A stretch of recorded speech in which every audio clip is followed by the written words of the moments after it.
দ্বিতীয় দিন যখন ওই মহিলা ওই দাসী আবার ইমাম হাসান রাদিয়াল্লাহু তাআলা আনহুকে খাবারের সাথে বিষ মিশ্রিত করলো।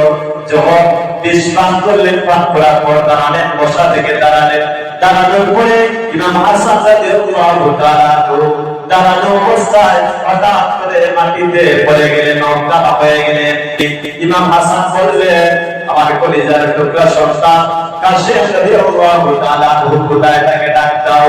হযরত কাশেম রাদিয়াল্লাহু তাআলা আনহু সাথে সাথে বাবার কাছে আসলেন, আসার পরে বললেন, বাবা আমি তোমার দরবারে হাজির। ইমাম হাসান বললেন, পুত্র হে আমার কলিজার টুকরা ভাই ইমাম হুসাইন কোথায়? আমার ভাইটাকে তালাশ করো, আমি বাঁচবো না, আমি বুঝতে পারতেছি। আমার ভাইকে গিয়ে আমার এই যন্ত্রণার কথা, আমার এই বিশেষ জ্বালার কথা তুমি জানিয়ে দিয়ে আসো। হযরত কাশেম রাদিয়াল্লাহু তাআলা আনহু নবীজি মুহাম্মদ মুস্তাফা সাল্লাল্লাহু আলাইহি ওয়াসাল্লামের রওজা মুবারকের মধ্যে গেলেন, গিয়ে দেখলেন আল্লাহর হাবিব সাল্লাল্লাহু আলাইহি ওয়াসাল্লামের রওজা মুবারকের মধ্যে ইমাম হুসাইন রাদিয়াল্লাহু তাআলা আনহু বসে বসে কোরআনে পাক তিলাওয়াত করতেছেন। গিয়ে বললেন, ও ইমাম হুসাইন, আমার বাবা ইমাম হাসান রাদিয়াল্লাহু তাআলা আনহু বিশেষ যন্ত্রণায় মাটিতে পড়ে চটপট চটপট করতেছে আর বলেছে, আপনি ইমাম হুসাইনকে বলার জন্য আমার বাবার অবস্থা খুব যন্ত্রণাদায়ক। হযরত হুসাইন রাদিয়াল্লাহু তাআলা আনহু সাথে সাথে চলে আসলেন। আসার পর আল্লাহর হাবিব সাল্লাল্লাহু আলাইহি ওয়াসাল্লামের নাতি ইমাম হুসাইন রাদিয়াল্লাহু তাআলা আনহু আসার পর দেখলেন ইমাম হাসানের অবস্থা খুব আশঙ্কাজনক, অবস্থা বেশ করোনা।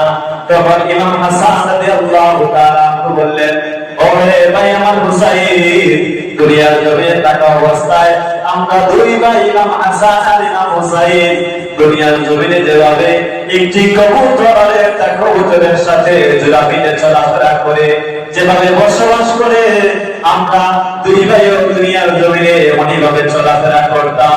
ও ভাই আমার, দুনিয়ার জমিনে আমাদেরকে কুফাবাসী বাঁচতে দিবে না, ওই এজিদের বাহিনীরা আমাদেরকে বাঁচতে দিবে না, আমাদেরকে নবীর আওলাদ যারা আছে, আহলে বাইত যারা আছে, এক এক করে সবাইকে দুনিয়া থেকে তারা উঠিয়ে দেবে।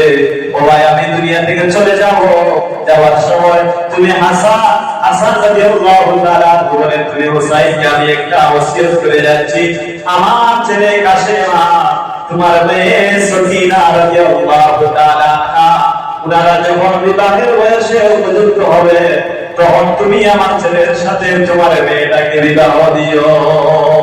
যে মৃত্যুর সময় মৃত্যু যন্ত্রণা চটফট করতে তখন সেই সময় বললেন যে আমরা দুই ভাই একে অপরের সাথে সমুদ্রের জোড়ার মতো চলাফেরা করতাম, খাওয়া দাওয়া খেতাম, একসাথে চলতাম, কিন্তু আমাদেরকে ওই কুফাবাসী, ওই দুনিয়াবাসী আমাদেরকে দুনিয়ার জমিনে থাকতে দিবে না, বাঁচতে দিবে না। ভাই আমার, আমি আজকে বিশ্বের পেয়ালা পান করে আমি দুনিয়া থেকে চলে যাচ্ছি, তবে তুমি হুসাইনও দুনিয়া থেকে এভাবে শহীদ হয়ে চলে যাবে, তাই দুনিয়ার জমিনে চলার সময় একটু সতর্ক হয়ে চলতে হবে। ইমাম হুসাইন রাদিয়াল্লাহু তাআলা আনহুকে ইমাম হাসান এই কথা বললেন, বলার পর ইমাম হাসান রাদিয়াল্লাহু তাআলা আনহুর ইন্তেকাল হয়ে গেল। তখন যখন ইমাম হাসান রাদিয়াল্লাহু তাআলা আনহুর ইন্তেকাল হয়ে গেল, তাদের ইচ্ছা ছিল যে আমার মুআবিয়া রাদিয়াল্লাহু তাআলা আনহুর পুত্র ইয়াজিদ লাআনাতুল্লাহ এর ইচ্ছা ছিল যে দুনিয়া কিভাবে ইমাম হাসানকে দুনিয়া থেকে তাড়িয়ে দেওয়া যায়।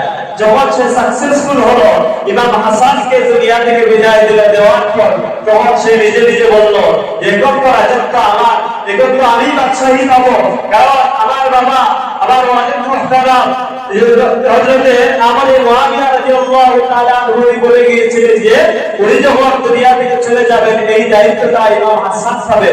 ইমাম হাসান যেহেতু দুনিয়াতে নেই, তাহলে এই দায়িত্বটা এখন আমি পাবো। কিন্তু ওই চিঠির মধ্যে শেষে দিয়ে লেখা, যদি তুমি হাসান দুনিয়ার মধ্যে না থাকো, তাহলে তোমার ভাই হুসাইন ওই খেলাফতের দায়িত্ব পাবে, ওই খেলাফতের দায়িত্ব আর কেউ পাবে না। তখন ওই চিঠিটা ভালো করে এজিদ পড়ল, পড়ার পর যখন দেখলো ওই চিঠির মধ্যে ইমাম হাসানকে দুনিয়া থেকে দেওয়ার পর পাঠানোর পর দেখলো যে ওই চিঠির মধ্যে লেখা ইমাম হুসাইন নাকি দায়িত্ব পাবে। তখন শুরু হয়ে গেল, তাহলে এখন যদি ইমাম হুসাইন রাদিয়াল্লাহু তাআলা কে দুনিয়ার জমিন থেকে আমি না তাড়াই, তাহলে আমি দায়িত্বের মালিক হতে পারবো না। ওই দায়িত্বের মালিক হতে হলে আমাকে আবার ইমাম হুসাইন রাদিয়াল্লাহু তাআলা কে দুনিয়া থেকে পাঠাতে হবে, দুনিয়ার মধ্যে হত্যা করতে হবে। আল্লাহর হাবিব সাল্লাল্লাহু আলাইহি ওয়াসাল্লামের সাহাবী হযরত আবু মুআবিয়া রাদিয়াল্লাহু তাআলা যখন চিঠির মধ্যে লিখে গিয়েছিলেন, ওই লিখে যাওয়াকে ওই কুফাবাসী এমন ভাবে আবু মুআবিয়াকে নেতা হিসেবে মানত, যেভাবে আল্লাহর হাবিব সাল্লাল্লাহু আলাইহি ওয়াসাল্লাম যাদেরকে খেলাফতের দায়িত্ব দিয়েছিলেন তাদেরকে যেভাবে অনুসরণ করত, ওই কুফাবাসী দুনিয়াবাসী সবাই ঠিক তেমনি ভাবে হযরত আবু মুআবিয়া রাদিয়াল্লাহু তাআলা কথা মানত।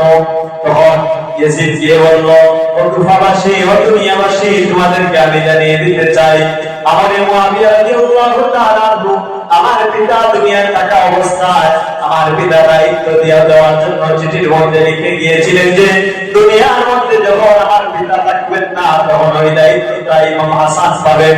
কিন্তু কুফাবাসী ইমাম হাসান যেহেতু একটি দুর্ঘটনায় বিষ পান করে কেবা কারা জানি তাকে হত্যা করে ফেলল, ইমাম হাসান দুনিয়া দিলে, এজন্য আমি ইয়াজিদ আফসোস করতেছি, মানুষের সামনে গিয়ে বারো আসতেছে যে আমি আফসোস করতেছি। ওই ইমাম হাসান রাদিয়াল্লাহু তাআলা নবীজির তো আপন ছিলেন, তো কাছে ছিলেন। নবীজি সাল্লাল্লাহু আলাইহি ওয়াসাল্লাম যখন কোন জায়গার মধ্যে সফরে যেতেন, সফরে যাওয়ার পর সফর থেকে ফেরার পর ওই হাসান আর হুসাইনকে আল্লাহর হাবিব সাল্লাল্লাহু আলাইহি ওয়াসাল্লাম চুমুকে দেন। ইয়াজিদের মুখ থেকে মিষ্টি জাতীয় কথা বাহির হচ্ছে, মানুষের সামনে গিয়ে বলতেছে যে আমিও ইমাম হাসানকে এত মহব্বত করতাম। আল্লাহর হাবিব সাল্লাল্লাহু আলাইহি ওয়াসাল্লাম যে এত মহব্বত করতেন, এই হাসানের দায়িত্ব পাওয়ার কথা, কিন্তু ইমাম হাসান যেহেতু দুনিয়াতে নেই, এই মুহূর্তে দায়িত্বটা আমার কাছে এসেছে, আমি দায়িত্ব পালন করতে হবে। তখন কুফাবাসী বলল, ইয়াজিদ, আমরা তোমাকে নেতা হিসেবে মানব না, ওই চিঠিটা আমাদেরকে দেখাতে হবে।